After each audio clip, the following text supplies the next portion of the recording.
Surgery کوئی مطلب اوپر نیچے 2-3 سرجری ہوئیں, کوئی تقریباً 1 مہینے کا عرصہ چلا, پھر ہاسپٹلائز بھی تھا بیچ میں, پھر گھر میں بھی بیڈ پہ تھا جب سرجری وغیرہ سے ریکوری کا, تو مطلب یہ 1-2 مہینے کا ٹائم تھا. تو پھر وہ امی نے میری نے فوراً یہ سوچنا شروع کیا کہ اچھا اب یہ ہو گیا ہے تو آگے پڑھائی کس طرح جاری رکھے. یوزلی ماں باپ بھی ٹرامے میں ہوتے ہیں, ان کو بڑی دیر لگتی ہے یہ ان چیزوں پہ سوچنے میں. تو میری امی کو بہت زیادہ کریڈٹ جاتا ہے کہ انہوں نے فوراً ہی, ابھی میں بیڈ پہ ہی تھا تو انہوں نے فوراً اس کے بارے میں پرویکٹیولی سوچنا شروع کیا. اچھا, اور پھر آپ نے ایف ایس سی نہیں کی, اور آپ نے پھر کیا کیا؟ پھر میں نے ایف اے کیا کیونکہ بورڈ وہی اجازت دے رہا تھا. تو اچھا میں ایک چیز مینشن کرتا چلوں, میرے ایک ٹیچر تھے جن سے میں فزکس پڑھتا تھا, تو وہ ایک اور کالج کے وائس پرنسپل بھی تھے, تو ان کا نام تھا ربانی, نوید ربانی.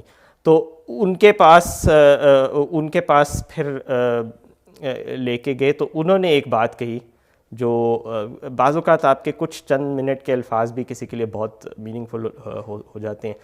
تو انہوں نے حال پوچھا نا, تو میں نے کچھ سڑا ہوا جواب دیا, جو نارملی بندہ کہتا ہے نا ٹھیک ہے حال.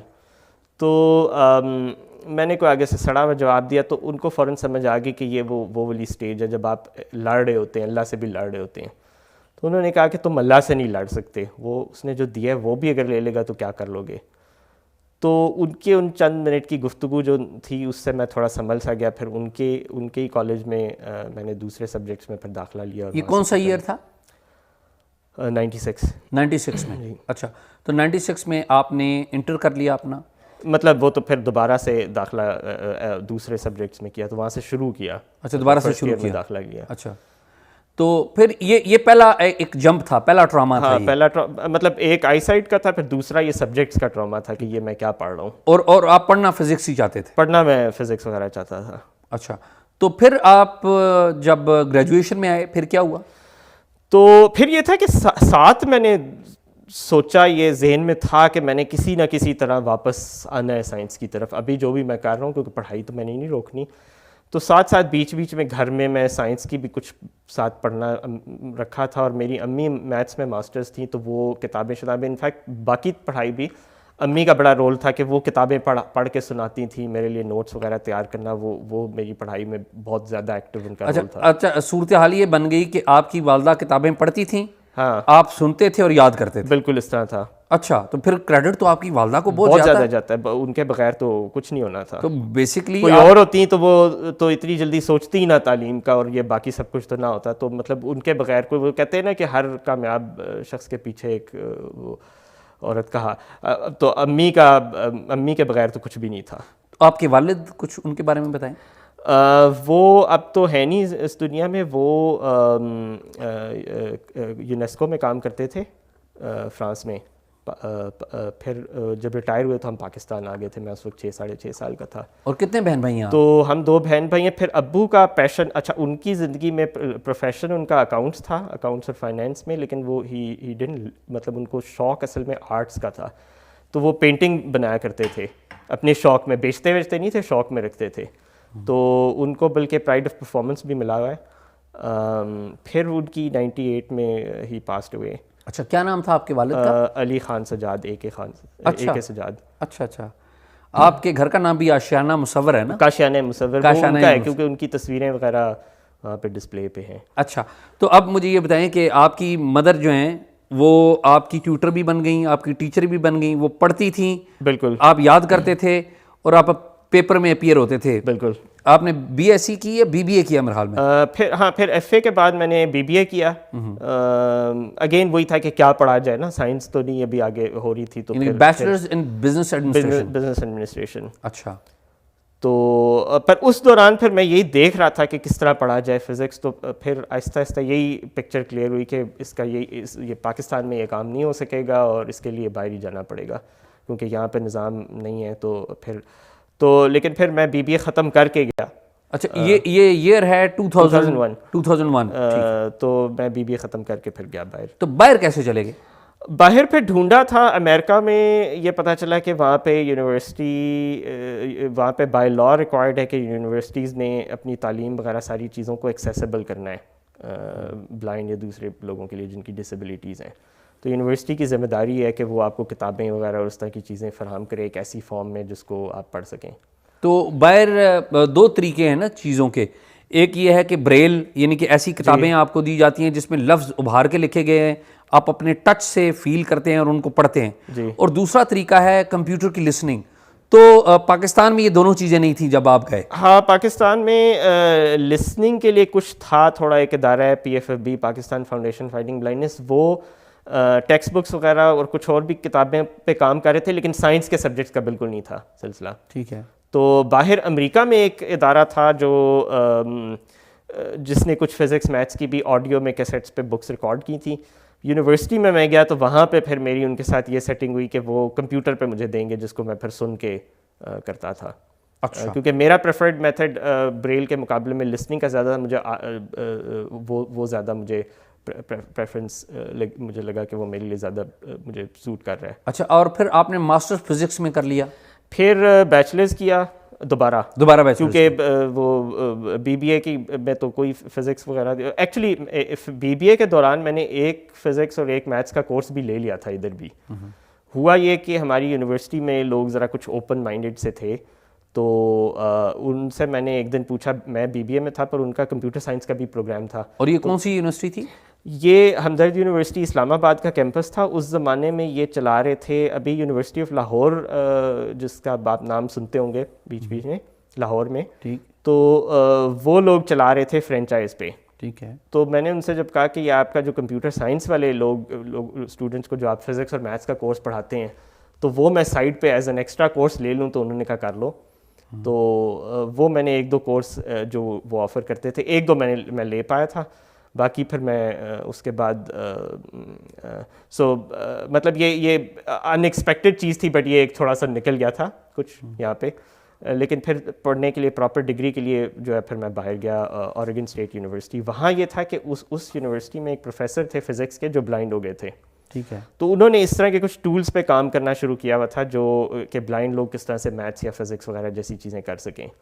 تو مجھے پھر لگا کہ وہ میرے لیے بہتر آپشن ہوگی بیچلرز کرنے کے لیے, تو میں وہاں پہ گیا بیچلرز کرنے.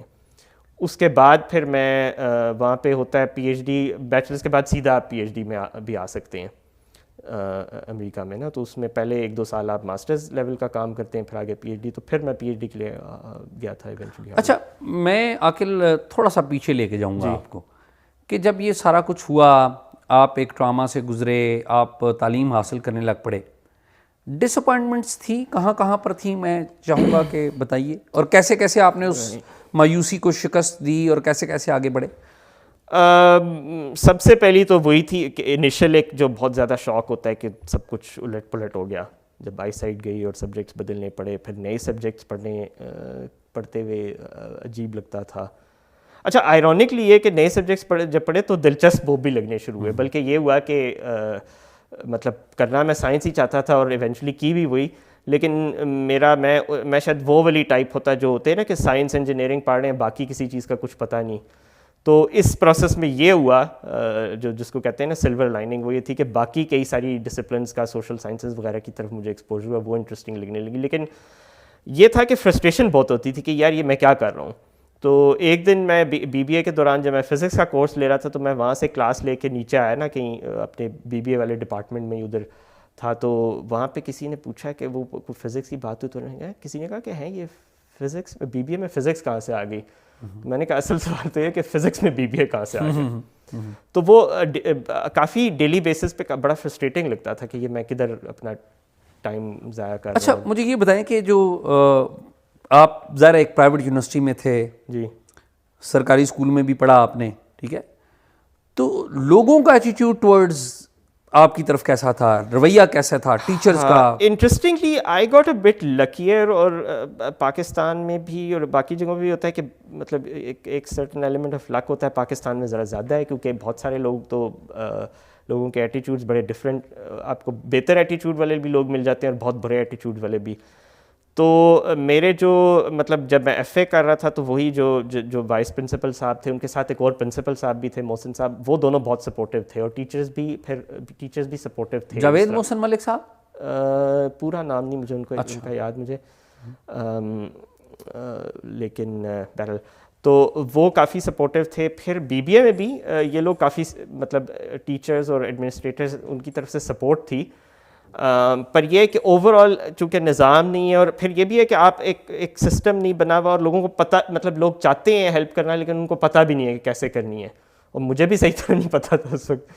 تو وہ یہ تھا کہ آپ کی کتابیں کیسے پڑھی جائیں, وہ اس چیز کا نظام نہیں تھا کوئی. تو وہ پھر امی میری رائٹر ہوتی تھیں, وہ مجھے پڑھ کے سناتی تھیں. اسائنمنٹس وغیرہ بھی, کیونکہ سیمسٹر سسٹم میں ہوم ورک وغیرہ وہ اسائنمنٹس بھی ہوتی ہیں, تو وہ امی کر رہی ہوتی ہیں. آپ کی وہ بلکہ کیا کرتے تھے کہ امی وہ کہتے تھے کہ عاقل کے ساتھ جو ہے نا امی کو بھی ایک آنری ڈگری دینی چاہیے.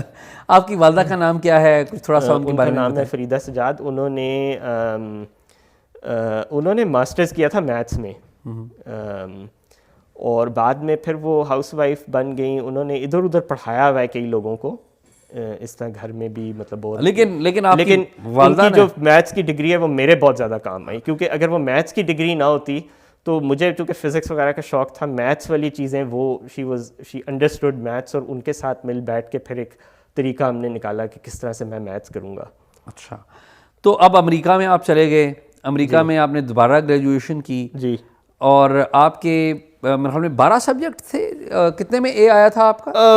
وہ مجھے ٹوٹل تعداد یاد نہیں ہے, ایک کے علاوہ سب میں اے آئے تھے. اور سبجیکٹ تو کافی سارے, مطلب 3 سال میں تو کافی سارے, ہر ٹرم میں آپ کو 4-5 کورس لیتے ہیں. اور یہ کون سی اسٹینفورڈ یونیورسٹی میں آپ پڑھ رہے تھے؟ نہیں, یہ اوریگن اسٹیٹ یونیورسٹی تھی. اوریگن اسٹیٹ یونیورسٹی میں. تو وہاں پہ پھر یہ تھا. اس کے بعد تو وہاں پھر مطلب یہ کہ خیر مطلب کسی پوائنٹ پہ پھر گریڈز اتنے امپورٹنٹ بھی نہیں آتے, لیکن یہ کہ آگے کے لیے آپ کو مطلب ایڈمیشن وغیرہ کے لیے دے ہیلپ.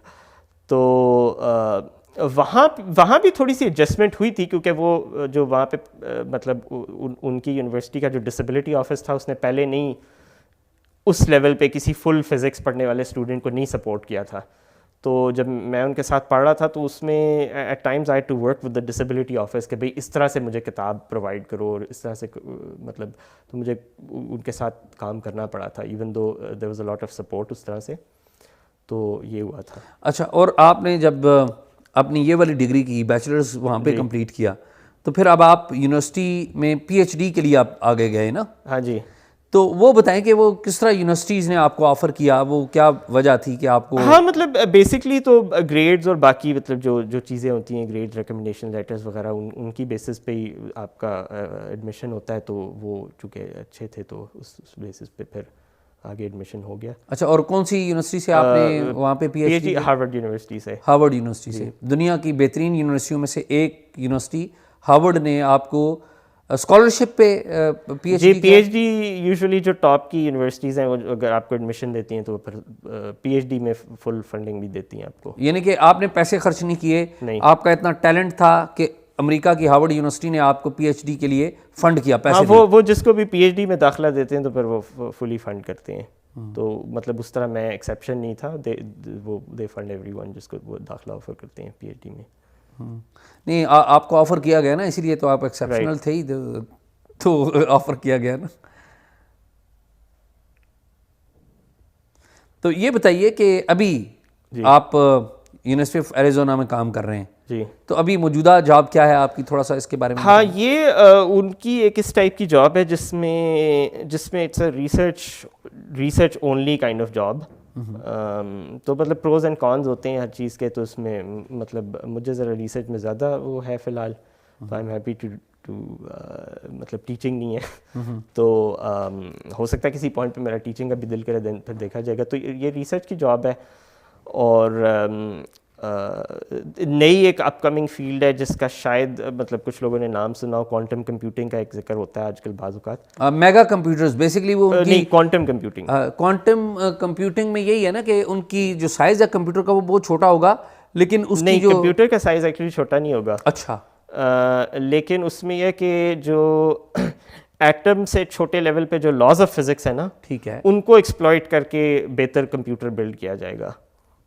سو مطلب نئے لاز آف جو نارمل کمپیوٹر ہے اس میں 0 یا 1 ہوتا ہے. ڈیجیٹل کا مطلب یہ ہوتا ہے کہ 0 یا 1 کی ٹرمز میں ہر چیز جو ہے نا, جو ڈیٹا میں بٹس بائٹ ہوتی ہے, بائٹ میں 8 بٹس, ایک بٹ یہ ہوتی ہے کہ 0 ہے یا 1 ہے, اس کی بیسس پہ آپ ہر چیز کرتے ہیں.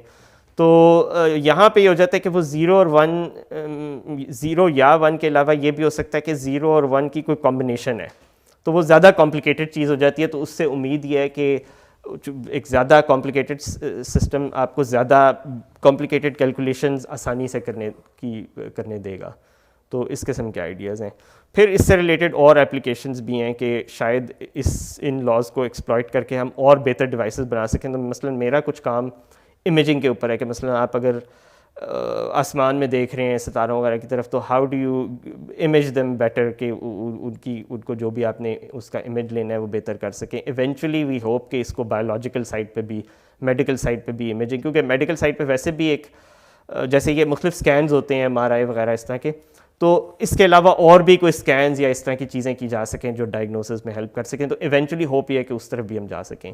لیکن ابھی میں اس سائڈ پہ نہیں گیا، لیکن ہوپ یہ ہے کہ. اچھا عاقل، میں اپنا آخری سوال کہوں گا، لیکن اس پہ آپ اور بھی کچھ کہنا چاہیں تو یو آر ویلکم، کہ پاکستان نے آپ کو ایک شناخت دی اور پاکستان سے باہر آپ چلے گئے. امریکہ نے بھی ظاہر آپ کو تعلیم دی، آپ کو پیسے دیے کہ آپ PhD کر سکیں، ماحول دیا. تو یہ وائی یو چوز امریکہ؟ امریکہ ہی ایک پاکستان کا پڑھا لکھا نوجوان، شائننگ نوجوان، اس نے امریکہ ہی کیوں چوز کیا؟ سو ایک مطلب بیسکلی یہاں پہ سسٹم نہیں تھا، اور پھر مجھے یہی لگا کہ وہاں پہ ہی میں جا کے کر سکتا ہوں یہ کام پڑھائی وغیرہ کا. اور گیا یہ سوچ کے تھا کہ کسی وقت واپس آؤں گا پڑھائی شڑائی کر کے، لیکن پھر وہی یہاں کے حالات نظر آئے کہ یہاں پہ ایک مطلب ویژول امپیئرمنٹ کے ساتھ تو ویسے ہی بالکل مشکل ہے، کیونکہ یہاں پہ نظام ہی نہیں ہے اس طرح کا. اور دوسرا یہ کہ یہاں پہ علمی ماحول اس طرح سے بھی نہیں ہے، مطلب ویژول امپیئرمنٹ کے علاوہ باقی لوگوں کے لیے بھی یہاں پہ نظام اچھا ایک علمی ماحول نہیں ہے. یعنی آپ یہ کہہ رہے ہیں کہ پڑھے لکھے لوگوں کے لیے یہاں پر نظام نہیں ہے، یہاں پہ اچھا ماحول اور اچھا نظام نہیں ہے.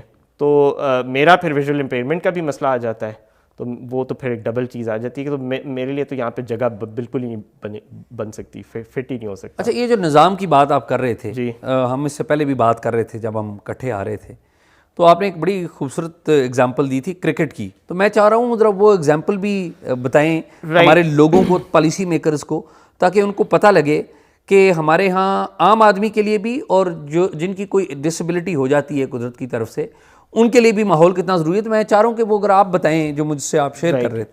وہ ایک اوور آل میں علمی ماحول کی بات کر رہا تھا کہ جو بھی ایکچولی دنیا کا جو بھی کام ہوگا نا، وہ آئسولیشن میں نہیں ہوتا. تو ریسرچ بھی جو ہے کسی بھی شعبے میں، سائنس وغیرہ میں بھی، وہ یہ ہوتی ہے کہ ایک ایکو سسٹم ہوتا ہے، اس میں آپ کئی سارے لوگوں سے بات کرتے ہیں، ان سے انٹریکٹ کرتے ہیں، آئیڈیاز ایکسچینج ہوتے ہیں، ایک دوسرے سے سیکھتے ہیں، برین اسٹارم کرتے ہیں اس سے، اور آپ کے ارد گرد جو ڈیلی بیسس پہ آپ لوگوں سے بات کر رہے ہیں وہاں سے آپ سیکھ کے کام کرتے ہیں، اور ان سے لوگوں سے سیکھتے ہیں، پھر اس کو آگے بڑھاتے ہیں. یہ کچھ اس طرح ہے جیسے کرکٹ میں ہم کیوں بہتر کرکٹ پروڈیوس کرتے ہیں، ویئر ایز فٹ بال میں ہم نہیں ہیں. فٹ بال میں اور کنٹریز ہیں. تو اس کو اس طرح دیکھ لیں کہ جیسے کرکٹ میں آپ گلی محلے میں بھی جو کرکٹ کھیلی جا رہی ہے چھوٹے لیول پہ بھی، اس میں ایک لیول آف سفسٹیکیشن ہے، لوگوں کو کرکٹ کا نالج بہت ہے.